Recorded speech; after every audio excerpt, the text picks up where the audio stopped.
교재 73쪽 강의 1 교재 73쪽 3장 만인의 깨달음 가능할까? 지금 우리가 2학기에 들어와서 공부하는 이 강의 1에서 공부하는 주제가 만인의 불교, 만인의 깨달음. 이 두 개를 합쳐서 우리가 대중견성운동이다.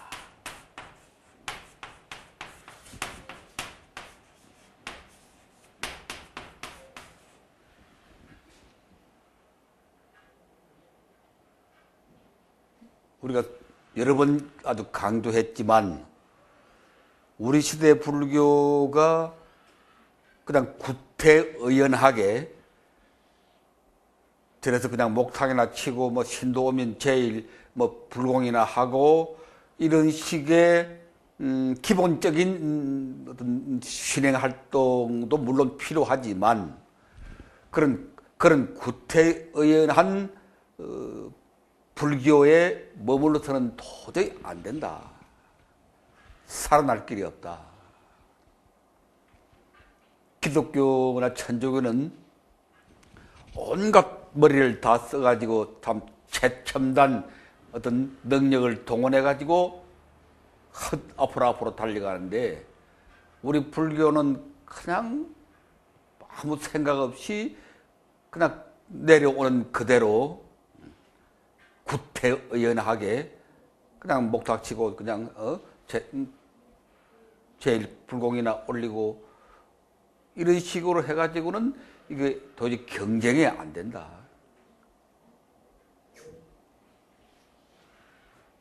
지난번 우리가 만해 스님 얘기를 가끔 했는데 그 만해 스님이 불교 유실론에서 1910년에 발표한, 그러니까 지금으로부터 딱 100년 전, 1910년 불교 유실론에서 뭐라고 만해 스님이 주장했는고 하니 정의가 이기는 것이 아니다.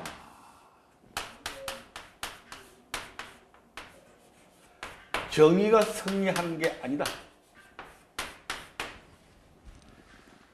근데 우리도 학교에서 배울 때부터 정의가 승리한다. 우리 불교식으로 말하면 정법이 승리한다.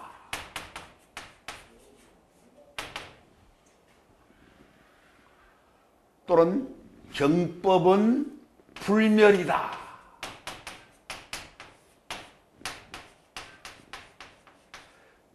정법은 우리식으로 말하면 불교의 진리는 불멸이다. 결코 멸하지 아니한다. 이렇게 우리는 쭉 배워왔습니다. 정의가 승리한다. 불교의 진리는 영원 불멸이다. 이렇게 배워왔는데 그 만해 스님은 이게 거짓말이다.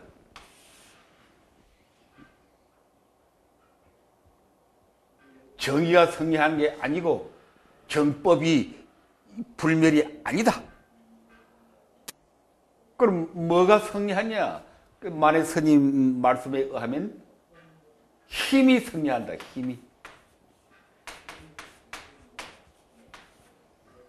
힘이 승리한다. 만해 스님은 이 힘을 세력이라고 해서 세력이 있어야 승리한다. 정의가 승리하는 게 아니다. 또 만해 스님은 뭐가 승리한다 그런다고 하니 힘, 세력 이걸 대포라고 해서 대포. 전쟁돼서 대포 꽝. 뭐 또 며칠 뒤에 또 북한에서 대포를 또 쏜다는데 그 대포는 그냥 보통 대포가 아니고 그냥 하늘 우주 공간을 향해서 날아가는 대포는 대포지 로켓포.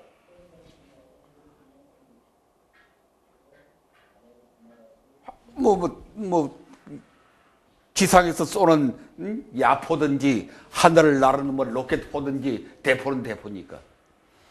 그래서 만해 스님은 정의가 승리하는 게 아니고 대포가 승리한다. 다른 말로 세력이 승리한다. 힘이 승리한다.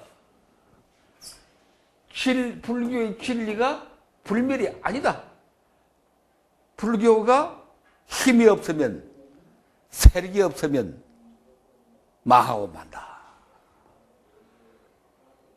이걸 생물학에서는 뭐라고 그럽니까? 이런 법칙을 약육강식이라 그래요.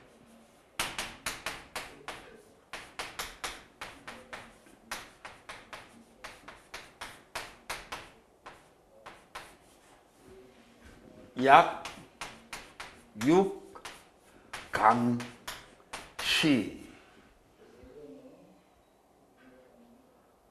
약한 놈은 약자의 고기 덩어리는 강자의 먹이가 된다. 그러니까 강자라야 살아남는다. 이렇게 말하면은 인간이 뭐 동물이냐? 인간은 고매한 이상을 가지고 이성을 가진 그런 영적인 존재인데 어떻게 동물의 정글의 법칙처럼 그럴 수가 있느냐 할지 모르지만 인류 역사를 보면은 이게 진리입니다. 인류 역사를 보면은 정이라서 살아남은 게 아니고 힘이 있었기 때문에 살아남았고 살아남아서 정의가 만들어지는 것이다. 그렇게 말할 수 있습니다. 그래서 지금 우리 불교가 이런 모양으로 가서는 도대체 안 된다. 이 약육강식의 경쟁에서 도저히 살아남을 수가 없다.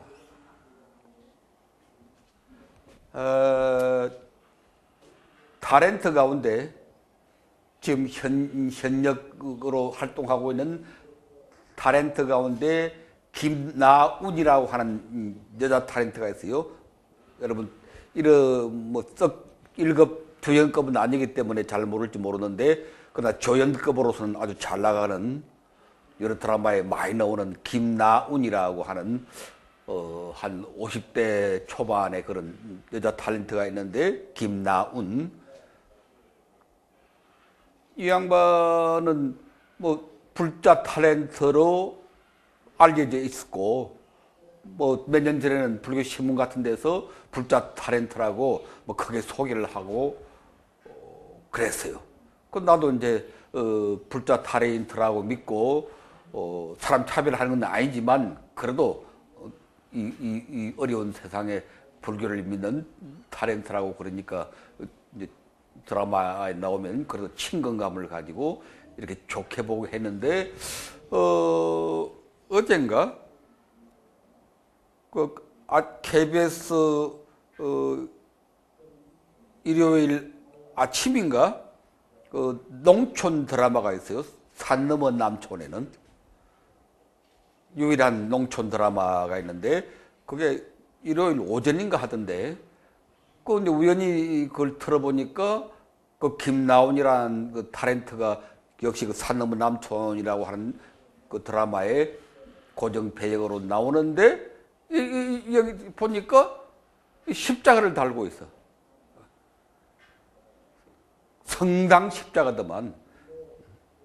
십자가도 뭐 개신교 십자가는 이렇게 돼 있고 성당 십자가는 뭐 이렇게 된 데다가 뭐 이렇게 해가지고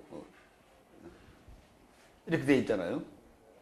이제 교회에 달아놓은 그 십자가를 봐도 개신교 교회 십자가는 이렇게 돼 있고 성당 십자가는 이렇게 돼 있다고. 그래도 보니까 그 김나운이라고 하는 탤런트가 또 천주교 십자가를 또 보통 탤런트들이 연기할 때는 그 달고 나오지는 않거든. 굳이 달고 나올 까닭도 없고 또 대중 인기를 생각하기 때문에 특정 종교를 내세우는 게 뭐 좋을 리가 없지. 그래서 대부분 뭐 불교를 믿는 탤런트도 만자 달고 나오는 경우가 거의 없고, 뭐 기독교도 뭐 가끔 있지만 뭐 거의 안 하는데 이 친구는 그걸 버젓이 보란 듯이 달고 나오고, 그걸 보고 또 실망을 했어요. 불자 탤런트라고 알려져 있었고, 그렇게 보도도 되고, 오랫동안 그러니 하고 이렇게 참 친근감을 가지고 있었는데, 어느 생각 그냥 변해가지고 이 십자가를 주렁주렁 달고 나왔다. 근데 가만 생각해 보니까 그런 사건이 비일비재했다. 지금 보면은. 불교 신문에서 잔뜩 불자 뭐 가수, 뭐 불자 탤런트, 뭐 불자 유명한 뭐 사람이라고 소개했는데, 그다음 보니까 어느 때 그냥 십자가 달고 나오는, 말하자면 좀 심하게 말하면 우리 불자 대중들로서는 배신당한 듯한 그런 충격을 받은 적이 뭐 여러분도 많을 겁니다. 또 뭐 여러분 가까이서 그런 유명한 뭐 탤런트나 그런 사람 아니라도 여러분 주변에서 또 여러분 절에 다니는 신도들 가운데서 어느샌가 그냥 옆길로 빠져버린, 뭐 몇십 년 절에 다니던 그 독실한 사람들이 어느 땐가 그냥 뭐 바뀌어버린 그런 걸 보고 여러분들도 참 충격을 받고 실망을 하고 그랬을 텐데, 뭐 이게 참 보통 문제가 아니다. 그래서 나는 그걸 보는 순간에 뭐 그 탤런트가 밉다느니 뭐 곱다느니 그런 문제가 아니고, 지금 우리 이 한국 불교가 도대체 뭘 하고 있는가? 아니, 나 자신부터 뭘 하고 있는가? 여기다 우리가 참 잘못해서, 우리가 못나서, 열심히 하지 않아서, 게을러서, 힘이 없어서, 세력이 없어서 이런 지경이 되는구나. 그래서 우리가 다시 말하면 지금까지 해오던 그런 방식대로 해서는 도저히 살아남을 수 없다. 약육강식이 지금 치열하게 진행되고 있다. 정글 속에서만 약육강식의 법칙이 진행되고 있는 게 아니고, 이 고도로 문명화된 우리 사회에서도 약육강식이 진행이 되고 있다.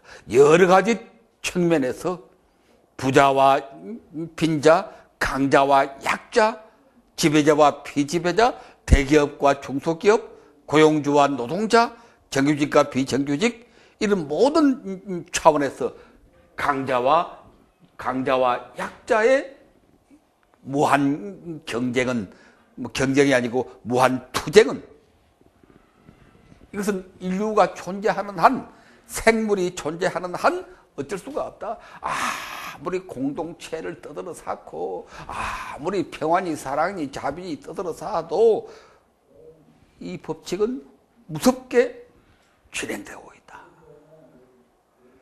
극복해야 되지만, 우리가 이런 동물적인 법칙을 극복해야 되지만, 가만히 생각해 보면 이것이 바로 자연 질서입니다. 자연 질서.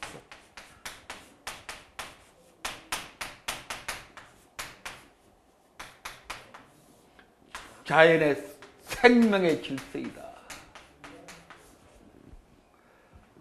저 아프리카 그 초원에서 호랑이가 아니 사자가 달려서 달리는 소떼를 덮쳐서 잡아먹고, 강한 놈이 약한 놈 잡아먹고, 빠른 놈이 느린 놈 잡아먹고, 그런 게 어떻게 보면 그 사건 하나하나를 놓고 보면 참 잔인하기도 하고, 불쌍하기도 하고, 참혹하기도 하고, 그 사자들이 소를 너무 틀어놓고 그 내장을 파먹는 입이 시뻘게 그런 모습을 보면은 끔찍하기도 하지만 크게 보면은 그것은 이 자연이 생명을 유지한 하나의 질서학이야.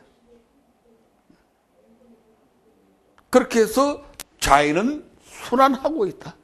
큰 놈은 보다 작은 놈 잡아먹고, 보다 작은 놈은 더 작은 놈 잡아먹고, 또 그 육식동물은 초식동물 잡아먹고, 초식동물은 풀 잡아먹고, 풀은 흙 잡아먹고, 흙은 뭐 물 잡아먹고, 이런 식으로 해서 이 자연의 생명이 유지되는. 그래서 이 약육강식이 또는 힘이 승리한다느니, 세력이 승리한다느니, 대포가 승리한다느니, 이런 것이 이게 비난받아야 할 부도덕한 그런 것이 아니고, 이게 자연의 질서이다. 자연의 생명의 법칙이다. 하는 것을 우리가 긍정을 해야 됩니다. 이 속에서 우리가 어떤 선한 힘을 가지고, 선한 세력을 가지고, 보다 아름답게 살아서 생명 전체의 복지를 위해서 우리가 헌신할 것인가, 그걸 생각해야 되는 것입니다. 그래서 이 약육강식의 피나는 경쟁이라고 하는 것은 어떤 의미에서는 생명이 그 빛을 발하는 하나의 과정이다. 우리 한국에서 지금 입시 경쟁이 치열한데, 입시 경쟁 그 하나하나를 놓고 보면 참 모순이 많고 부조리가 많고, 학부형들 그 소위 사교육비라고 해서 허리가 휘고, 어머니가 자기 아들 과외비 되기 위해서 노래방에 가서 도우미 역할을 하고, 심지어는 몸을 팔고 하는 그런 얘기도 나오지만, 그 하나하나를 놓고 보면 참 참담하기도 하고 슬프기도 한 일이지만, 그러나 우리 사회 전체로 봤을 때는 그 치열한 경쟁력이 바로 우리 한국이 오늘 이 정도로 성장한 원동력이 된 것이다. 그렇게 봐야 하는 것입니다. 그래서 우리는 경쟁에서 살아남아야 한다.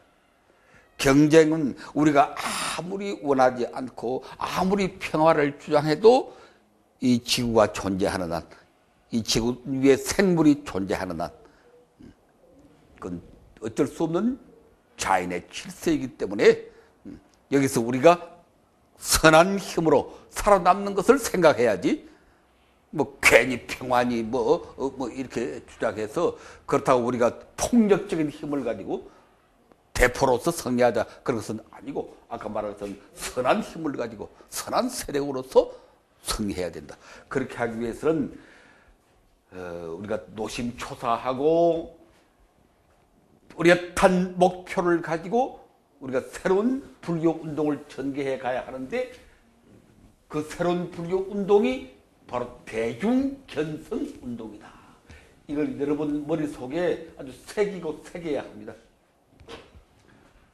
그래서 대중견성 운동은 두 가지 큰 내용이 있다. 첫째는 만인의 불교이다. 이 만인의 불교란 말은 만인이 주인되는 불교.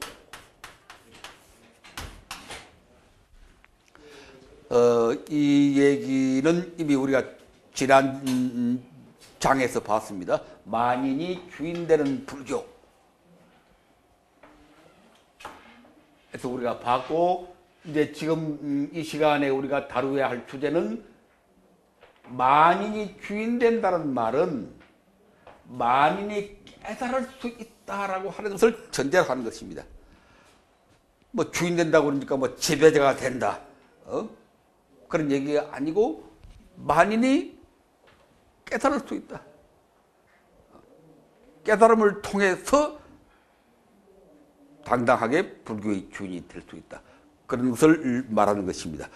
자, 그만큼 얘기를 하고 73페이지에 가서 만인 깨달음 가능한가? 지난 시간에 그 첫 부분을 조금 했는데, 기원전 589년 성도 직후 부처님은 와라나시 사섬동산에서 처음으로 법을 설하고 5 수행자를 구제하고,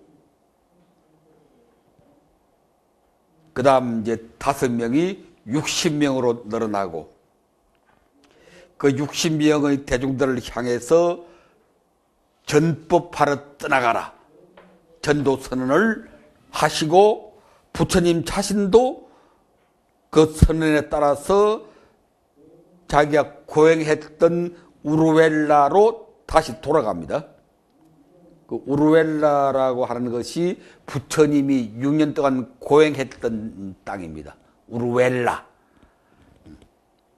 그러니까 부처님이 6년 동안 설산에서 고행하셨다 그러는데 그 설산은 흔히 말하기를 히말라야 산이다 그러는데 그런 게 아니고 실제로 부처님이 고행하신 곳은 저기 마가다에 있는 지금의 그 보드가야 대탑이 성도 대탑이 있는 그 보드가야 근처에 강이 흐르고 그 강 옆에 이렇게 야트막한 숲이 있어요. 강 옆에 마치 한강변에 무슨 나무들이 있는 것처럼 그 숲이 고행림입니다. 고행림. 그 지명이 우르웰라라. 우르웰라. 로 돌아가서 그 일대에서 이름을 떨치고 있던 까사빠 사명제. 이 사명제에 대해서는 지난 시간에 충분히 이 얘기를 했습니다. 당시 기성종교를 대표하고 있던 기성종교가 브라만교니까 브라만교를 대표하고 있던 큰 집단인데 까사빠 사명제와 그들이 그리는 1000명의 배화교도를 오랜 참 대결 끝에 집단 개종시키는 데 성공하였다. 이것이 불교가 앞으로 세계로 향해서 전개되어 가는데 아주 획기적인 계기가 되었다. 불교라고 하는 새로운 세력이 지금 인도 전체를 지배하고 있는 이 브라만교라고 하는 구세력과 대결해서 이길 수 있는가를 결판내는, 그래서 이 불교가, 이 새로운 불교가 승리한 것입니다. 이걸 계기로 해서 불교가 인도 전역으로 번져가는 역사적인 사건입니다. 다음 계속해서 35세의 청년 부다는, 그때 이제 부처님이 35세였습니다. 35세의 청년 부다는 이들 1000명의 대중들을 이끌고, 이 1000명의 대중들이 다 아라한들입니다. 아라한들. 그 까사파 사명제와 1000명의 배화 교도들이 부처님의 설법을 듣고 적시에 참 견성하고 깨달았다. 깨달음을 이루어서 1000명의 아라한이라고 하는 큰 집단이 탄생한 것입니다. 그래서 부처님은 이 1000명의 대중들을 이끌고 마가다국의 수도 라자카로 향하여 행진하기 시작하였다. 이게 이제 인도면은 이게 겐지스 강이고 두 개의 큰 나라가 있다. 마가다가 있고 고살라국이 있고 그 옆에 조그맣게 가빌라라는 나라가 있고, 그래서 이 가빌라라는 나라는 독립된 국가가 아니고 이 고살라에 종속되어 있는, 옛날 우리 조선시대로 말하면 중국 명나라에 종속되어 있는 우리 조선 왕조와 같은. 근데 부처님은 출가해서 이렇게 남쪽으로 내려와서 마가다거든.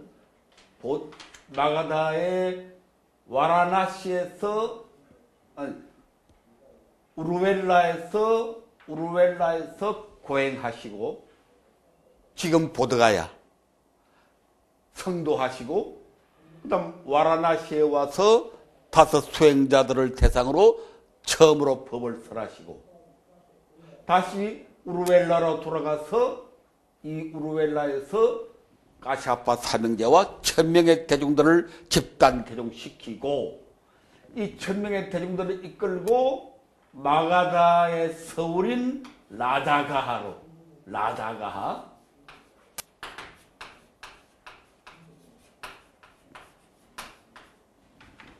이 우르웰라에서, 지금으로 말하면 보드가야에서 마가다의 서울인 라자가를 향해서 행진을 시작하는 겁니다. 이것이 이제 역사적인 마가다의 대행진인데, 나오죠? 마가다의 대행진을 시작하였다. 부다와 천명의 대중들은 대로를 따라 나아갔다. 지금 말로 하면 아주 고속도로를 따라 나아갔다. 그런 말이 됩니다. 부다와 대중들은 라자가의 근교에 이르러 라띠 동산 야자나무 숲속에 수프라티스타라고 하는 사당에 머물렀다. 이제 라자가의 근처에 와가지고 야자나무들이 우거져 있는 그 숲속에 한 사당에 머물렀다. 부처님은 이렇게 유행하실 때, 편력하실 때, 돌아다니실 때 주로 어디에서 많이 머무르는가? 숲속에도 머물고 어떤 빈집에서도 머물고 많이 하셨지만 주로 이 사당에 많이 머뭅니다. 사당에. 이때도 사당에 머물게 되는 것입니다. 그때 이 소식을 듣고 당시 그 마가다국의 왕인 빈비사라 왕은 12만 명의 대중들을 이끌고 달려왔다. 12만 명의 바라문, 장자거사, 관리들, 군인들, 숲관리인들 등 대중들을 이끌고 12만 명의 시민들을 이끌고 라티 숲으로 달려왔다. 부다는 왕과 대중들을 위하여 법을 설하셨다. 그 안에 이제 여러 가지 사건이 있지만 다 생략하고 부처님께서 이제 이 왕과 12만 명의 대중들을 위해서 이제 법을 설한 얘기가 그런 나옵니다. 74쪽으로 가서 그 설법의 내용을 잘 봐야 됩니다. 여러분, 이웃과 함께 나누십시오. 이게 무슨 뜻인가 하는 것은 이제 또 다음 장에서 우리가 자세히 검토해 볼 텐데, 하여튼 이렇게 법을 설합니다. 이웃과 함께 나누십시오. 다음 두 번째는 계율을 잘 지키십시오. 이웃과 함께 나누라고 했으니까 이제 이거 뭐 하는 뜻입니까 이게? 우리말로 요새 우리가 쓰는 말로 하면 보시하라 그러지. 보시하라. 보시하십시오. 다음 두 번째는 계율을 잘 지키십시오. 그렇게 하면 하늘에 태어날 것이다. 이 얘기는 이미 우리가 여러 차례 공부를 했고 또 다음 장에서 다시 한번 공부를 할 테니까 대강 이렇게 말씀하셨구나 하는 것만 알면 됩니다. 탐욕에는 여러 환난과 공허함과 번뇌가 따릅니다. 탐욕에서 벗어나면 큰 행복을 누릴 수 있습니다. 가만히 설법을 들어보니까 특별한 게 하나도 없어요.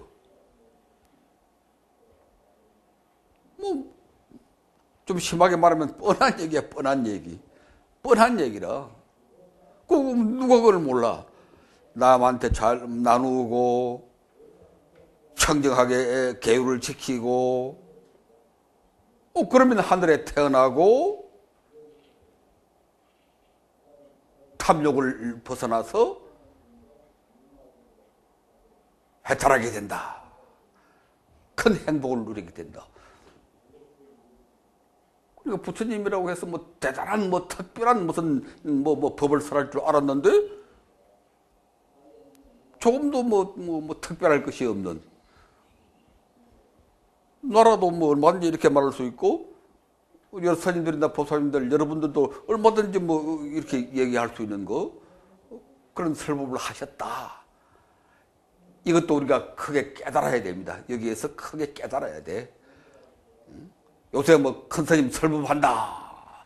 또 아무개 유명한 스님이 설법한다. 그러면 대중들이 대단한 무엇이 나올 것을 기대하고 이렇게 몰려들고 귀를 기울이는데 그게 잘못됐어요. 깨달은 사람은 특별한 무엇을 설할 것이다. 그게 잘못됐어. 깨달은 분이나 깨닫지 않은 분이나 진리는 단순 명료하다 그지.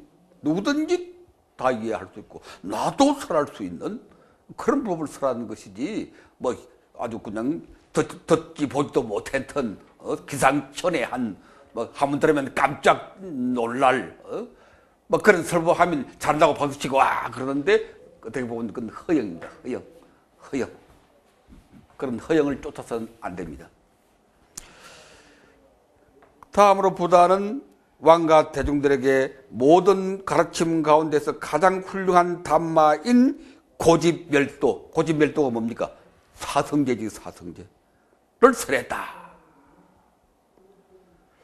이 순서에 대해서는 다음에 우리가 한번 공부할 텐데, 제일 처음 함께 나누시오, 보시를 말하고, 다음 계율을 지키시오, 취계에 관해서 얘기하고, 그 다음 하늘에 태어날 것이요. 이걸 뭐라고 그럽니까? 생천이라고 그러지, 생천. 생천에 가서 얘기하고, 그 다음 탐욕에서 벗어나는 거. 그걸 우리가 뭐라고 합니까? 이욕이라고 그랬지, 이욕. 욕심에서 벗어난다를 얘기하고, 다시 한번 정리합니다. 이거 아주 기본적으로 깨달음이라고 말할 때 아주 기본적으로 중요한 거니까. 보시를 얘기하고,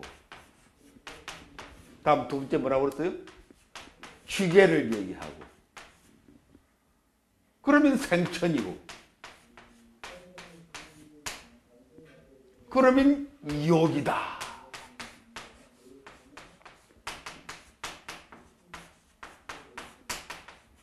이욕. 이건 여러분 많이 했죠, 지금까지?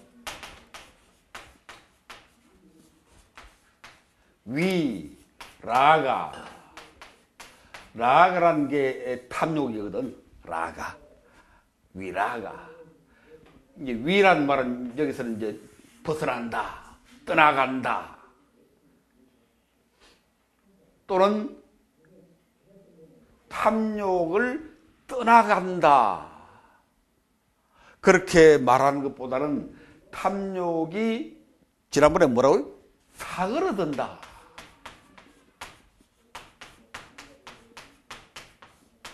이렇게 쓰는가? 사그러든다? 맞아요? 틀렸어요? 사그러든다. 또는 탐욕이 잦아든다. 그 탐욕이 뭐 우리가 의식적으로 뭐 탐욕을 뭐 벗어나 뭐 다른 데로 간다 그런 얘기가 아니고 이렇게 하면은 탐욕이 자연히 잦아든다. 그지? 탐욕이 자연히 사그러든다. 또 어떤 강목 스님 같은 이런 탐욕이 빛이 바래진다. 그렇게 번역을 했던데, 빛이 바래진다는 말이 있죠. 빨간 옷을 이렇게 빨아가지고 햇빛에 널었더니 빨간 게 이렇게 자꾸 이렇게 사라지잖아요. 그걸 우리가 빛이 바랜다 그러거든. 빛이 그러니까 희미해진다 그런 얘기지. 그래서 탐욕이라는 걸 우리가 억지로 탐욕을 떠나려고 하면 그건 도리어 안 됩니다. 더 집착이 생겨서 안 됩니다. 이렇게 하면은 보시지게 이렇게 하면은 자연히 탐욕이 사그러든단 말이 참 좋네. 사그러든다. 탐욕이 멀리 날아가 버리는 게 아니고 우리가 탐욕을 탁 끊어버리는 게 아니고 탐욕을 끊으라. 탐욕이 잘 끊어집니까, 스님? 탐욕이 잘 끊어져요? 탐욕을 끊으라 맨날 뭐 스님들 설법하면 그게 입에 발린 소리인데 탐욕을 끊으라. 탐욕이 잘 끊어질까? 또 탐욕을 끊고 과연 살 수 있을까? 어디까지가 탐욕인가? 밥 먹고 싶은 걸 우리가 뭐라고 그래요? 식욕? 그러는데? 식욕도 일종의 탐욕인데, 욕심인데. 식욕을 끊으라. 그러면 사라지는가? 또 이제 제일 끊기 어려운 욕망이 뭐예요? 탐욕이 뭐 제일 끊기 어려운 거. 식욕보다 더 끊기 어려운 거. 뭐라고 생각이 돼요? 뭐라고? 자기 생각을 얘기하면 돼. 식욕보다 더 끊기 어려운 게 뭐라고 생각이 돼요?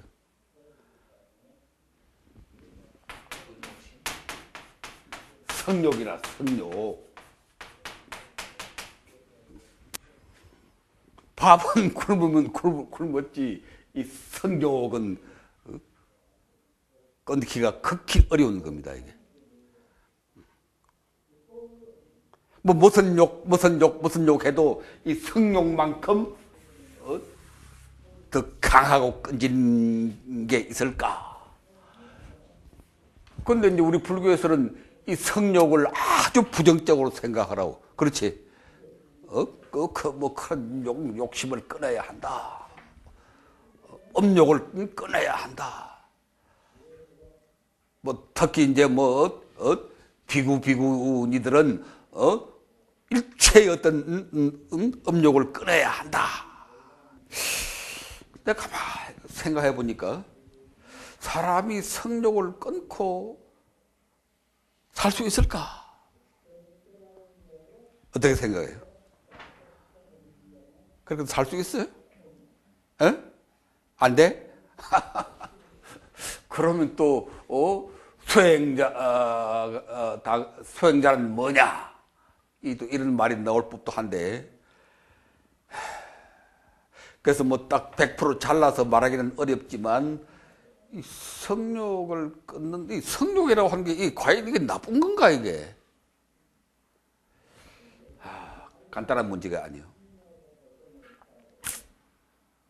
그러니까 뭐 전통적으로 우리 불교 집안에서 내려오기는 부처님도 출가 이후에는 참 성욕을 끊으셨고, 뭐 다 비구들도 성욕을 끊어야 한다. 뭐 그렇게 돼 있으니까, 그렇게 해야 뭐 수행이 된다. 뭐 그렇게 돼 있으니까 함부로 내가 뭐라고 말하지는 못하겠는데,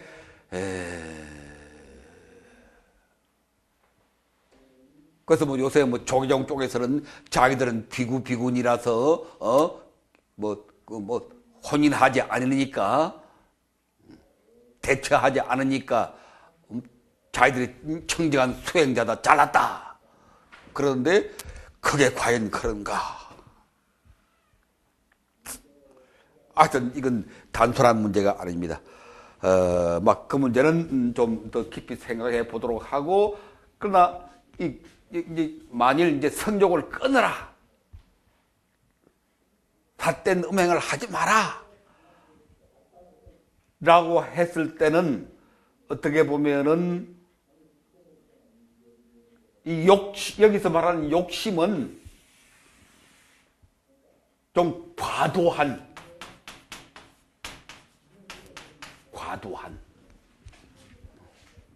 지나친, 자연스럽지 못한 막 그런 것을 얘기한다고 볼 수가 있습니다.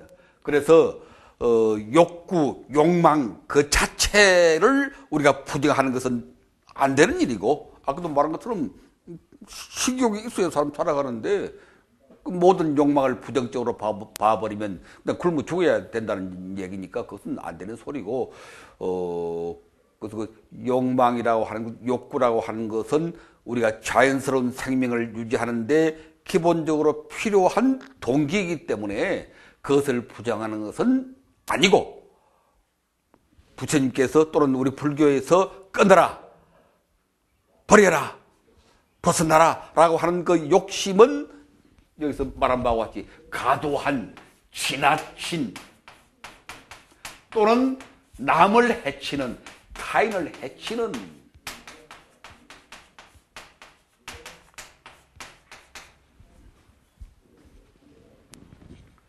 성욕의 경우도 정상적인 어떤 부부 사이에서 주고받는 그런 성욕은 그건 자연스럽고, 우리가 이 인류라고 하는 생명체를 유지 발전시키기 위해서는 꼭 있어야 할 그런 에너지이기도 하고, 그거 없으면 인류가 끝나는 것이고 생명이 끝나는 거죠.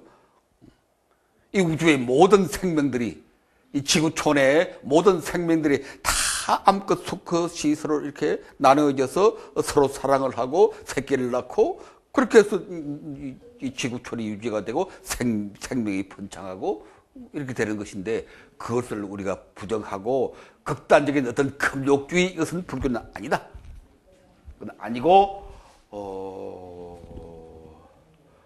아까도 문제를 제기했지만 그런 자연스러운 욕구 과도하지 않고 지나치지 않고 타인을 해치지 아니하는 그런 자연스러운 욕구 성욕을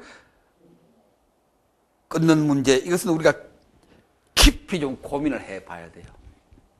성스럽다고 하는 게 비구니가 되고 출가해서 청정한 삶을 유지한다고 하는 것이 반드시 그런 자연스러운 어떤 성욕까지도 끊어야 그렇게 되는 것이냐. 끊지 않고서는 성스럽지 못하느냐. 물론 그 자연스럽다는 걸 전제로 합니다. 과도하지 않고, 오케이.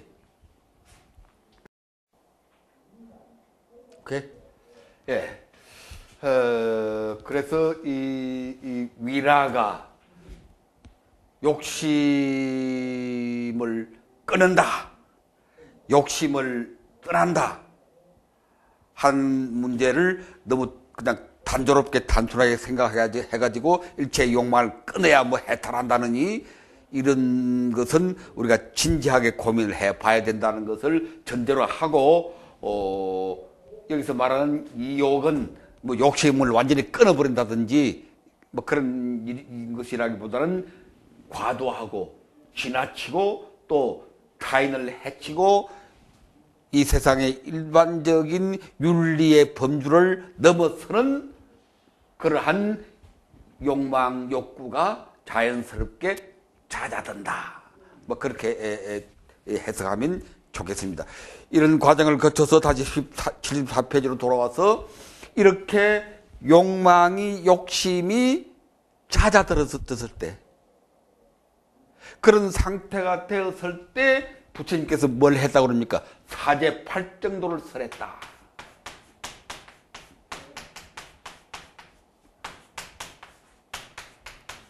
자, 오늘은 더 이상 이 문제는 더 이상 나가지 않고 부처님께서 12만 명의 시민들을 향해서 이와 같이 설했다고 하는 것만 여러분 딱 기억해 두기 바랍니다.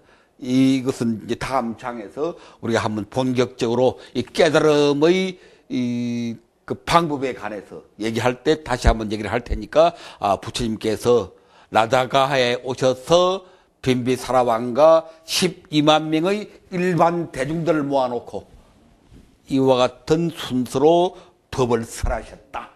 여기까지만 기억을 하면 되겠습니다. 설하셨다. 그러자 그 부분을 잘 보기 바랍니다. 그렇게 하자 눈처럼 깨끗하고 하얀 천이 갖가지 염색약을 순식간에 빨아듯이 눈처럼 깨끗하고 끊고 하얀 천이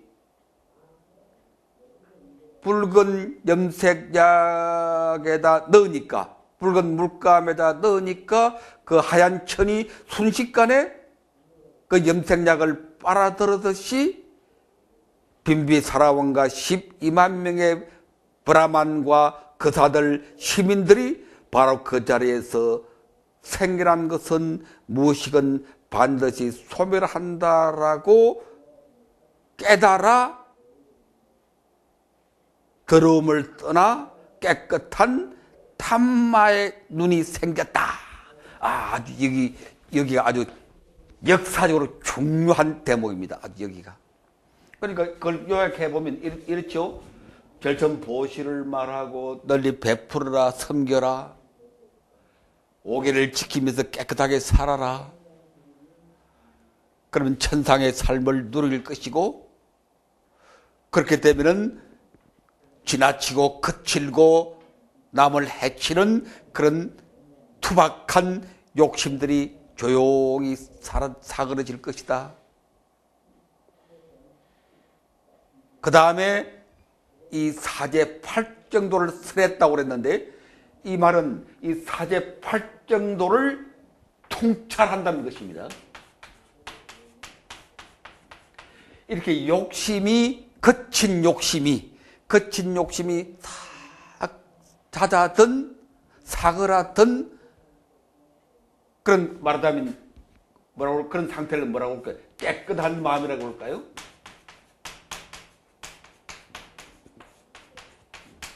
또는 고요한 마음이라고 할까? 우리가 마음이 불안하고 흔들리는 것은 욕심이 작용하기 때문에 그렇습니다. 여러분들이 하루에도 몇 차례씩 마음이 막 동요하고 흔들리는 그런 체험을 많이 할 겁니다. 기분이 안 좋다든지 끄림직하다든지 또는 당당해지지 못하다든지 그런 생각이 들 텐데 그것은 왜 그런 거 하니 마음속에 거친 욕심이 작용하기 때문에 그렇습니다. 그건 틀림없는 얘기니까 여러분들이 그냥 어느 상황에서 불안하다, 마음이 불안해진다 라고 할 때는 곧 자신을 돌이켜 봐야 됩니다. 아, 내 속에서 어떤 욕심이 작용하고 있구나. 그래서 그 욕심이 무엇인가를 밝혀보고 그 욕심으로부터 벗어나야 합니다. 그래서 이렇게 이제 욕심이 찾아들고 우리가 흔히 말하는 깨끗한 마음의 상태 또는 고요한 마음의 상태에 이르렀을 때 부처님께서는 사제팔정도를 설하셨다. 설하셨다는 말은 다음에 또 나오겠지만 이 사제팔정도를 이론으로 복잡하게 전개했다는 논리적으로 설했다는 얘기가 아닙니다. 이 사제팔정도를 통찰하게 하는 것입니다. 아, 이것은 고로구나. 그 다음 뭐죠? 고통은 집이로구나. 집이 뭐라고 그랬어요? 여러 차례 얘기했지. 고통이로구나. 그 다음 집은? 무슨 뜻이에요? 집은? 집은 여러 가지 조건으로 생겨나는 것이다. 그런 뜻이죠. 어떤 고통이든지 어떤 병이든지 이것은 신의 벌이 아니고 여러 가지 조건으로 생겨난 것이고 그 다음 세 번째 멸은 생겨난 것은 반드시 소멸하는 것이다. 소멸한 그 다음에 팔정도 바르게 살아가면은 소멸된 평정의 경지, 열반의 경지를 순간순간 실현할 수 있다. 이렇게 통찰하라고 하는 겁니다. 다시 간단히 말하면 사제팔정도를 해설한 게 아니고 이렇게 고요해진 마음이 깨끗해진 대중들에게 사제팔정도를 통찰하라고 하는 겁니다. 이 말의 의미와 그 중요성은 또 다음 시간에 다음 장에서 한번 또 자세히 얘기를 하겠습니다. 이렇게 사제팔정도를 통찰한 결과 무엇이 나왔다? 그게 보니까 그 조금 전에 읽었던 마지막 구절 깨끗한 담마의 눈이 생겨났다. 담마의 눈을 한자로 뭐라고 그랬어요? 법안.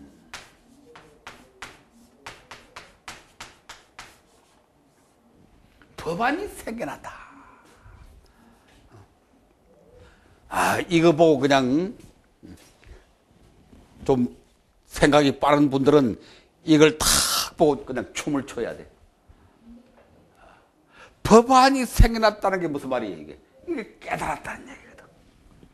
법안이 생겨났다는 말은 눈이 생겨났다는 얘기거든. 눈이 생겨났다. 눈이 생겨나니까 보는 거지. 그게 견성이지. 그러니까 지금 우리는 눈을 뜨고 있지만 이 눈은 법안이 아니고 이게 무슨 눈이에요, 이게? 이 눈은, 우리 눈은 욕 아니라 욕안, 욕심으로 가득 찬.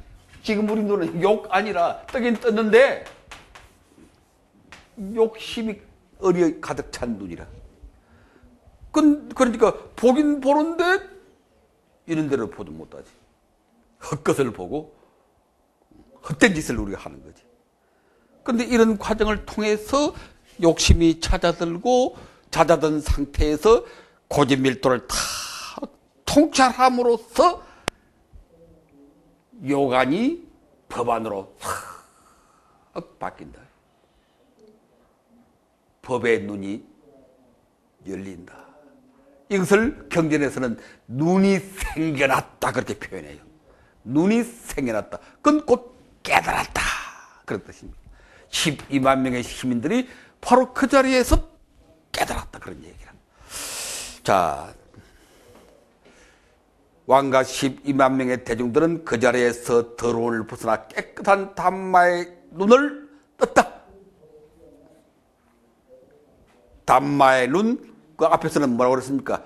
법안이라고 그랬지. 한자로는 법안이라고 그러고 팔리어로는 담마짜쿠, 담마짜쿠, 담마, 법, 짜쿠, 눈, 담마의 눈.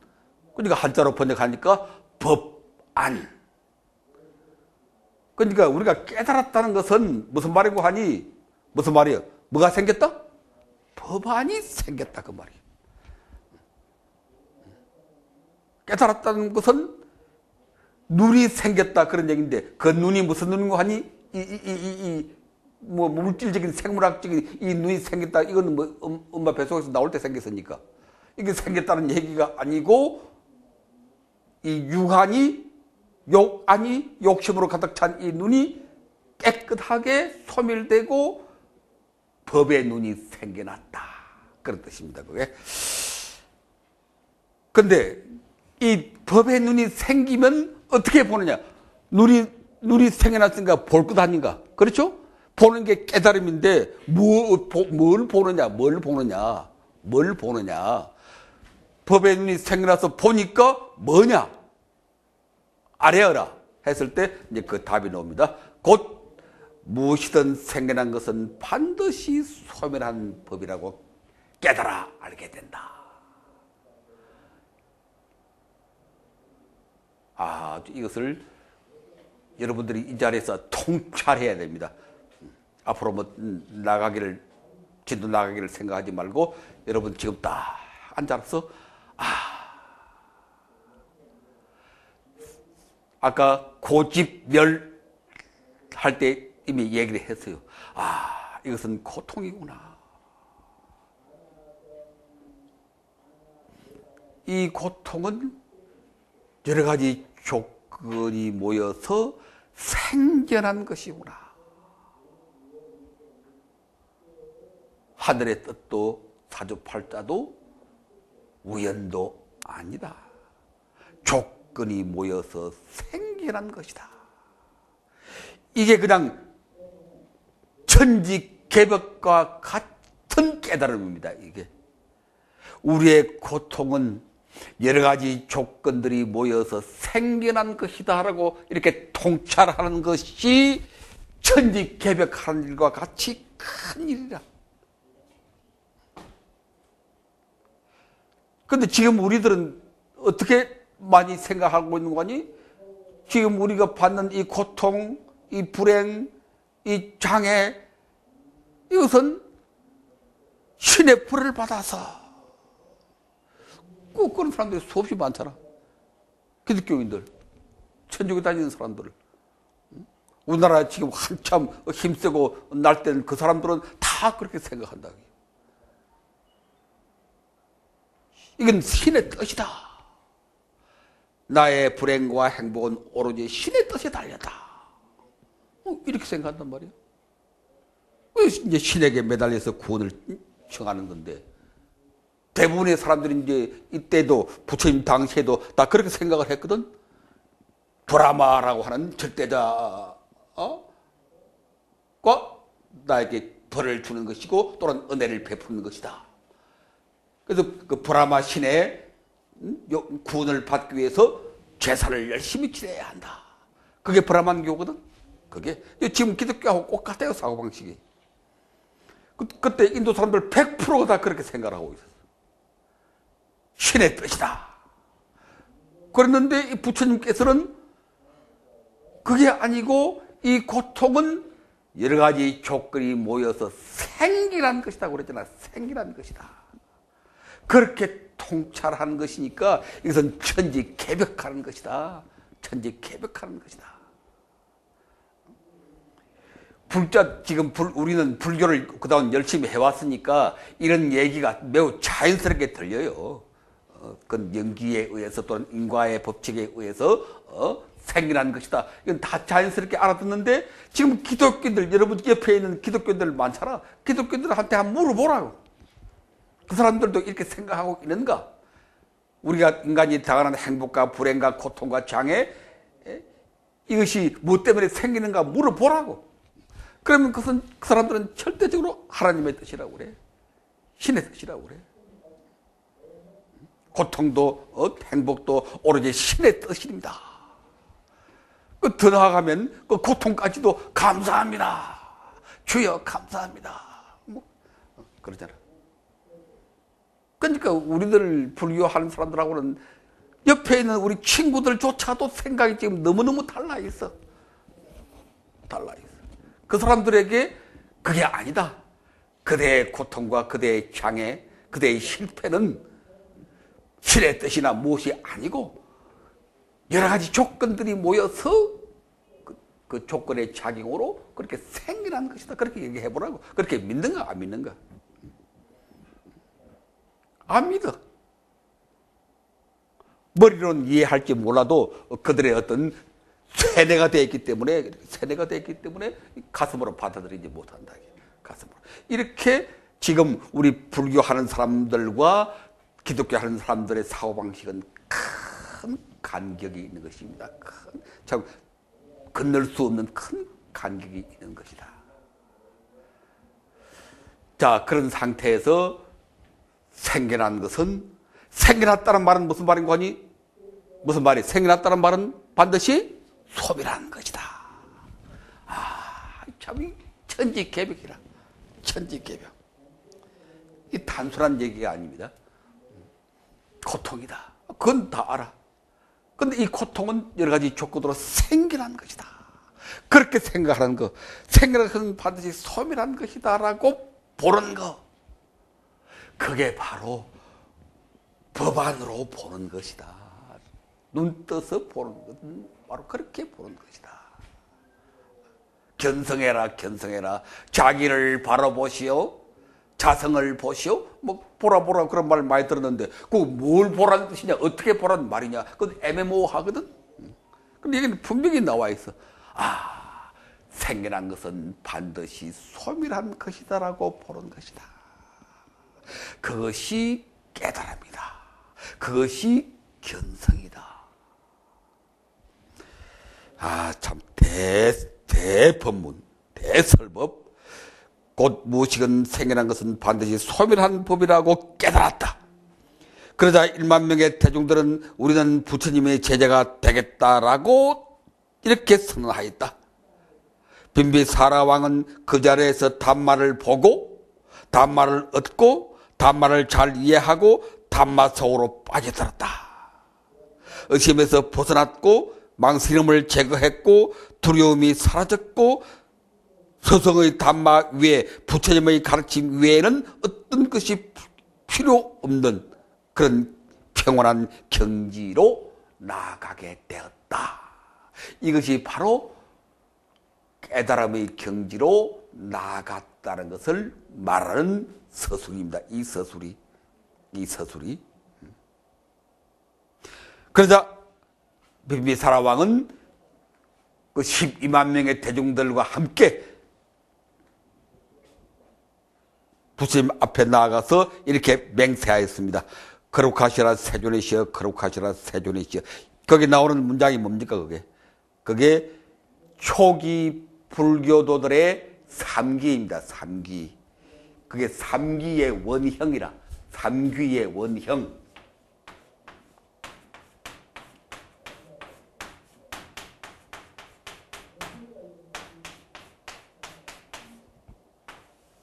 삼기는 지금 요새 우리는 그냥 간단히 거룩한 부처님께 귀합니다.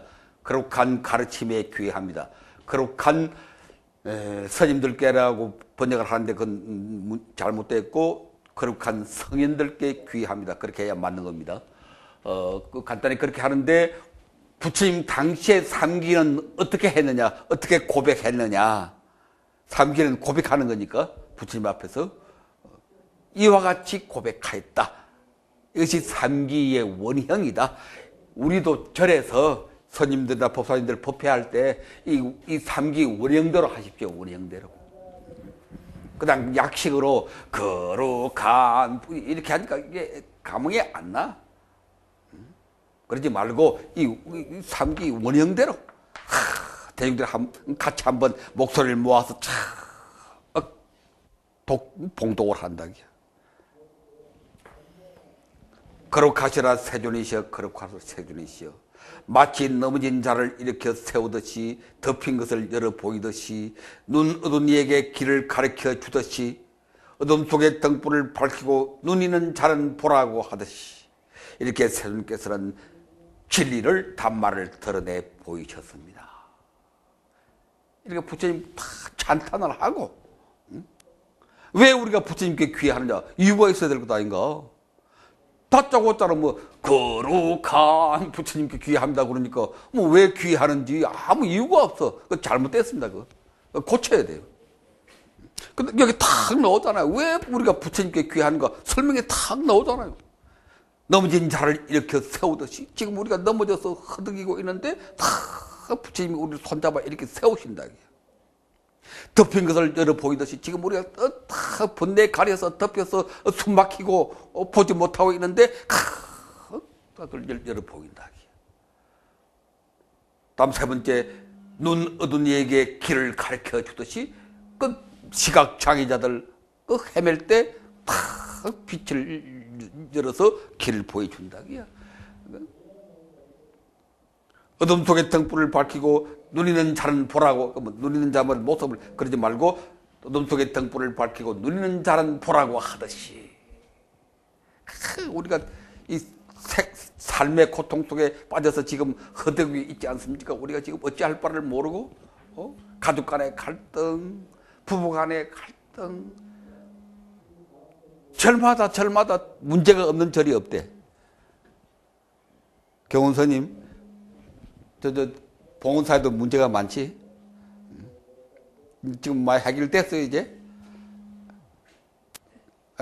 평화로워졌어요, 이제? 아직도? 근데 뭐, 봉헌사 말해, 뭐, 예를 들어서 미안하지만 봉헌사만 그런 게 아니고, 절마다 다 문제가 많고, 불교 단체마다 문제가 많아. 불교 단체마다 문제가 많아. 제가들 단체도 문제가 많고 출가종들 단체도 문제가 많고 종단도 태고 종단만 하더라도 얼마나 문제가 첩첩이 쌓여 있잖아. 그냥 총문장 한번 들어쓰고 바뀌면 빚이 막 몇십억씩 늘어나고 재판을 걸고 어제 동지들이 오늘의 적이 되어서 그냥 재판장에 서로 싸우고 이게 무슨 짓이야 도대체. 이게 무슨 짓이야 도대체. 스님들 뭐 종단 욕할 것도 없고 여러분들 뭐 제가민 제가 출가중이면 출가중들 여러분 모임이 있으면 그 모임에도 문제가 많잖아요. 나도 지난 토요일날 무슨 우리나라에서는 가장 대표적인 어떤 제가 신도 신행단체 모임에 갔다 참석하고 왔는데 큰 문제가 많아. 싸우고 서로 핏대를 올리고 그냥 재판을 거네 많이 하고 우리 불교가 왜 이 모양으로 다 왜곡돼 잘못돼 가는가 참 생각하니까 한심하기도 하고 이렇게 문제가 많은데 부처님께서 그걸 다 누리는 자는 보라. 바로 여기에 길이 있다 하고 우리가 살아갈 길을 확 열어 보여주시니까 우리가 부처님께 귀하는 거지. 그래서 귀하는 거지. 다시 한번 잘 읽어보세요.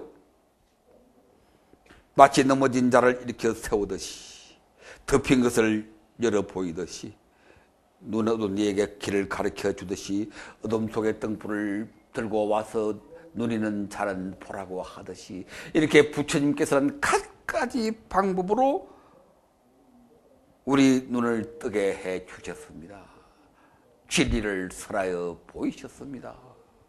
그보다는 우리로 하여금 눈을 뜨게 하셨습니다. 법의 눈을 뜨게 해 주셨습니다. 죽어가는 우리 생명을 다시 살게 해 주셨습니다. 그러니까 그 다음 나오잖아요. 저는 이제 부처님께 귀합니다. 그렇게 해서 귀가 나오는 것이지 일체 그냥 조건 생략하고 무턱대고 거룩한 부처님께 그렇게 하면 안 돼요. 그건 3기부터 뜯어 고쳐야 돼요. 이렇게 3기의 원형으로 돌아가기를 나는 강력히 주장하고 우리 종단이나 교단 전체로 바뀌기는 우리가 기약할 수 없으니까 우선 여러분 스님들 절에서부터 법사님들 법회에서부터 이렇게 한번 바꿔보세요. 한번 엄숙하게 대중들이 거룩하시라 세존이시여 거룩하시라 세존이시여 이렇게 해보시라고. 스님이 먼저 선창을 하고 대중들이 같이 복창을 하는 것도 좋고 이걸 또 노래로 이 가사를 가지고 노래로 만들어서 쉬운 노래를 만들어서 피아노를 치면서 함께 노래해도 좋고 왜 부처님께 귀하는지 그 이유가 분명히 나와야 된다. 그치? 부처님께 귀합니다. 부처님 가르침에 귀합니다. 상가에 귀합니다. 이 상가에 귀한다는 말은 어떻게 해석할 것인가는 지금 복잡하게 말할 수는 없는데 이건 뭐로 고쳐야 되는 거 하니 성현들께로 고쳐야 됩니다. 거룩한 성현들께 귀합니다. 이렇게 고쳐야 합니다. 지금 거룩한 스님들하고 되어 있죠? 이건 틀렸습니다. 이건 왜 틀렸는가? 그건 이미 여러 차례 많이 얘기했고 여기서 귀의 대상이 되는 상가는 무슨 상가입니까? 아리아 상가입니다. 아리아 상가. 다시 한번 말하면 귀의 대상이 되는 상가는 아리아 상가라.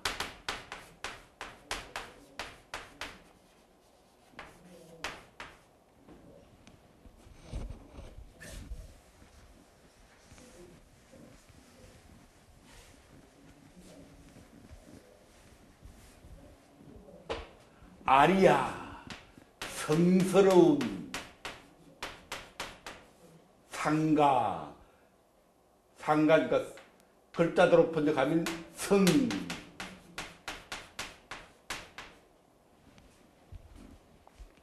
그럼 아리아 상가가 누구들이냐? 아리아 상가가 누구들이냐? 아라한이, 아라한. 아라한의 길로 들어선 성자들을 말합니다. 그런데 이 아라한의 길로 들어선 성자들을 나누어서 성인, 현인 이렇게 두 단계로 나눕니다.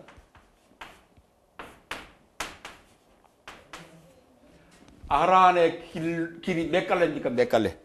몇 갈래? 네 갈래죠, 네 갈래? 이걸 우리가 사쌍팔배라고 그러죠. 아라한에 이르는 단계가 네 단계가 있습니다. 예류로부터 시작해서 사나함, 아나함, 아라한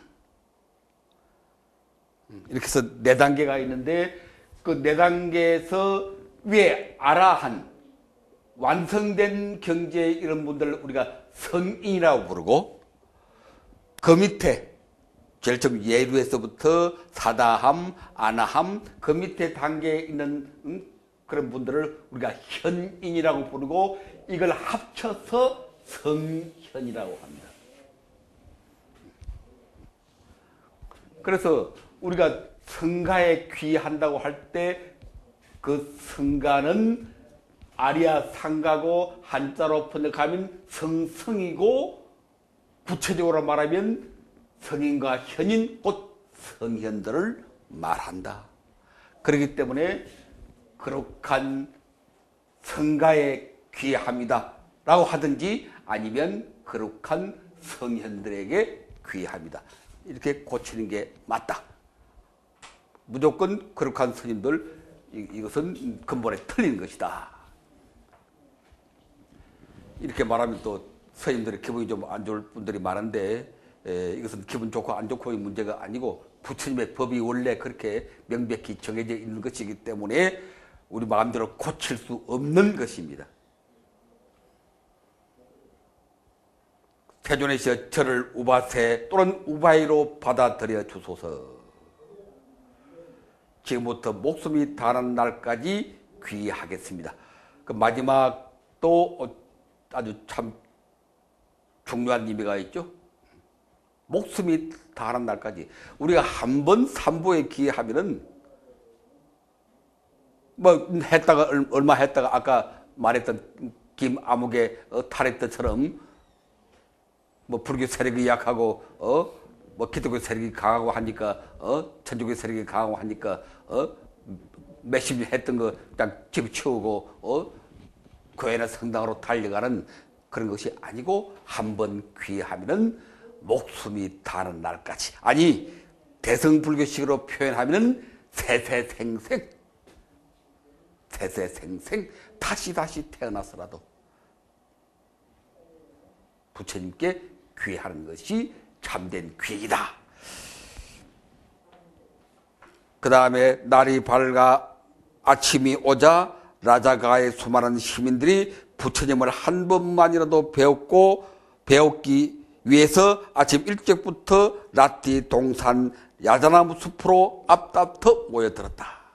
그런 까닭에 삼가우티 폭의 넓은 도로마저 우리식으로 표현하면 한 100m 폭의 넓은 도로마저 좁을 지경이었다. 라띠 동산은 발 디딜 틈조차 없이 시민들로 꽉 채워져 마치 나뭇잎들이 숲에 가득 차 있는 것과 같았다. 그러니까 수많은 라자가 시민들이 부처님을 한 배우기 위해서 이렇게 모여들었다. 그래서 그 라티 숲이 사람들로 그냥 나뭇잎이 쌓인 것처럼 사람들로 가득 덮이게 되었다. 그러니까 불교는 첫 출발부터 많은 사람들이 함께 깨닫는 길로 간다.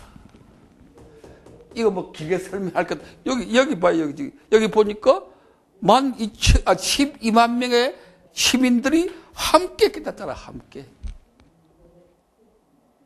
지금 우리가 생각하는 불교와는 너무너무 다르죠? 그렇지? 지금 우리가 생각하는 불교는, 그냥, 수행한다고, 뭐 참선한다고, 뭐 10년, 20년 앉아도 깨달을 똥 말똥, 깨달을 똥 말똥. 천에 하나 나올까, 만에 하나 나올까? 요새는 안 나오더만, 아예. 그렇지? 요새는 깨달았다는 그런 분들이 안 나와. 적어도 한 20, 30년 전만 해도 그런 분들이 많았거든. 아무개 스님 하면 다 고개 끄덕이고 이런 분이 많은데 요새는 아예 없어. 그 참 희한한 짓이라. 조계종 경우를 보면은 제도는 훨씬 지금 잘 갖춰져 있거든. 선방이 좀 근사근사하게 돼 있어. 큰절에 가보지. 선방이 근사근사하게 돼 있어. 선방에 앉아서 수행하면은 신도들이 막 대한민국에 맛있는 것은 다 선방하러 간다 그러잖아. 그런 말 들어봤어요? 못 들어봤지. 우리나라에 제일 맛있고 비싼 음식은 선방으로 다 간대. 참선하는 스님들이 거룩하다 그래가지고 그 돈 많은 신도들이 그렇게 맛있고 제일 비싼 것은 선방으로 다 싸가지고 간다 기야. 그 참 아름다운 풍속이지. 그리고 또 요새는 선방에서 한철 살고 나올 때 돈을 타죠, 돈을. 알아요? 어떤 선방에서는 2천만 원 줘, 2천만 원. 조개조개 어느 선방에서는 2천만 원을 지난번에 줬다. 500만 원, 그럼 수행자들이, 세금도 500만 원 주면은. 이렇게 제도가 잘 갖추어져 있고 대우를 그렇게 잘하고 제도가 잘 돼 있는데 선방이 어리어리하게 잘 돼 있는데 근사근사하게 잘 돼 있는데 지금은 깨달았다는 사람이 보이지가 않아. 그런데 저 일제시대부터 해방 이후에 그 어려운 시기에 선방이라고 하는 게 거의 없었어. 선방이라고 하는 게 초라하게 짝이 없었고 대우도 뭐 거의 없었고 제일 푸대접 받는 게 선방 수자들이었고 그 선방 수자들이 먹을 게 없으니까 마을에 가서 이제 탁발해가지고 와서 먹고 헌절에 홀로 앉아서 수행하고 토굴에 들어가서 수행하고 그렇게 했는데 그럴 때는 깨닫는 사람들이 막 나왔다기야. 아무개 스님, 아무개 스님, 구암 스님, 뭐 경봉 스님, 전강 스님, 춘봉 스님, 이루 말할 수 없이 그냥 많이 나왔다. 참 우리가 깊이 생각해봐요. 그렇게 조건이 안 좋고 선한 사람들이 대접을 못 받고 공양도 제대로 못 받아서 탁발하고 바람 메고 가서 밤에는 참선하고 낮에는 나가서 탁발하고 이렇게 한 선생들 가운데서는 그렇게 깨닫는 분들이 많이 나왔는데 이렇게 제도가 잘 갖추어지고 선하면 그런 대우를 받고 몇백만 원 몇천 원만 받고 이렇게 잘 돼 있는데 깨닫는 사람이 이렇게 안 나온다. 무엇이 수행의 근본인가? 무엇이 수행의 근본인가 하는 것을 우리가 깨달아야 하고, 그런데 부처님 당신은 그냥 부처님이 한번 설법을 하니까 12만 명의 시민들이 다 법의 눈을 뜬다. 지금 우리가 생각하는 불교하고는 너무너무 다른 이런 불교를 이름하여 만인의 깨달음이라고 그러고 이런 불교를 이름하여 대중견성운동, 많은 대중들이 한순간에 깨닫는 그런 불교운동. 그러니까 불교가 그 당시에 확 퍼져나갔지. 그 수많은 사람들이 한순간에 법의 눈을 뜨고 모든 고통에서 탁 벗어나니까 그 누구든지 탁 와서 부처님 설법을 듣고 붓다의 길을, 불자의 길을 가게 된 것이지. 그래서 불교가 불꽃처럼 인도 대륙을 덮었던 것이다. 근데 지금 우리는 몇천 명, 몇만 명 가운데 한 사람 나온 사람이 드물 정도로 불교가 왜곡되어 버렸다, 잘못되어 버렸다. 그러니 이 모양이 되어버린다. 오는 사람이 드물고 와봤자 깨닫는 게 없으니까, 얻는 게 없으니까 떠나가고 만다. 그래서 우리가 본래 불교로 만인의 깨달음 대중 견성 불교로 다시 돌아가는 운동을 전개하는 것이 우리 불교가 아까 제일 처음에 얘기했죠. 힘이 승리하고 세력이 승리하고 대포가 승리하는 그 승리의 원동력이 되는 것이다. 자, 오늘은 여기까지.